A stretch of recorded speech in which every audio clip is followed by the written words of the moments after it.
Do you ever find when you're doing the shoulder bridge that you can feel it more in your lower back than in your bottom? Or perhaps you're getting cramps in your hamstrings when you're doing the shoulder bridge and you just can't hold it. Karen here, and I have been teaching Pilates for nearly 20 years, so I've built up so many handy tips and ideas and ways to help you master the Pilates moves so that ultimately you can get a great habit. Now, if you stick around to the end, if you are someone that gets hamstring cramps, I can also show you some really nice stretches to help with that. But let's get started. I'm going to cover first the lower back thing because it's such a quick one to fix. Let's say you're in the middle of your class or your online class and we lift into a bridge and you think, yes, this is the one that's really going to get my bottom working, but no, I can feel it in my lower back. So one of the most common reasons for this is that your back is not quite in the right place. So if I turn to my side, can you see that if my back has got quite a strong arch, or I'm lifting up too high, then suddenly you can feel it in your lower back. Here's what you can do. Just drop a little lower. So drop onto the first couple of ribs and then let your tail come under a little. So imagine you've got a little piece of string on your tail, curl under.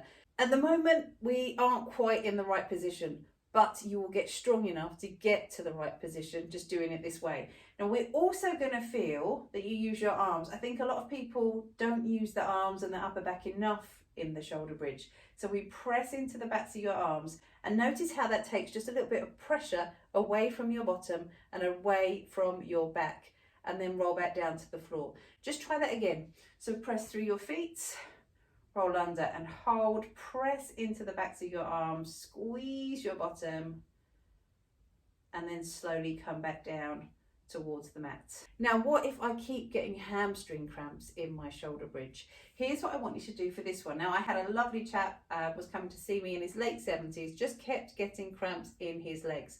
Two things. One is you can change your position, but two, you need to build the strength in this position and eventually you'll be able to master this. So let's come down into your bridge. We're going to lift and hold in your bridge position, but you get to there and immediately it's like, cramping, need to come back down. Here's what I want you to do.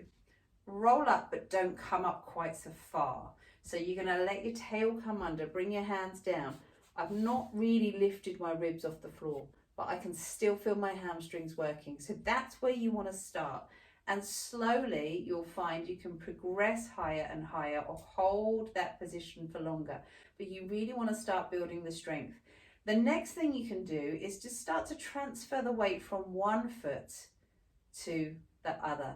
And it's a way of working one side at a time. We call this unilateral strength because we're doing one side at a time. And we just gently feel. Now my hips aren't swinging from side to side, but I'm just gently moving.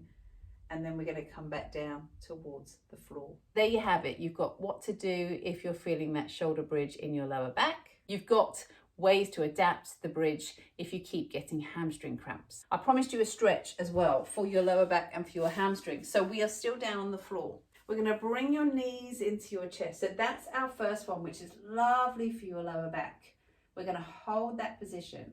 And then if you're still getting cramps through those legs, I want you to just let this leg come in towards you, bring your leg in towards you, and then just lengthen and come out.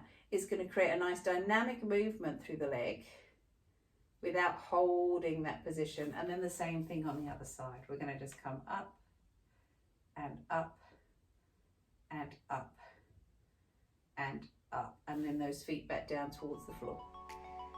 Let me know how you get on. Remember, it's not going to happen all at once.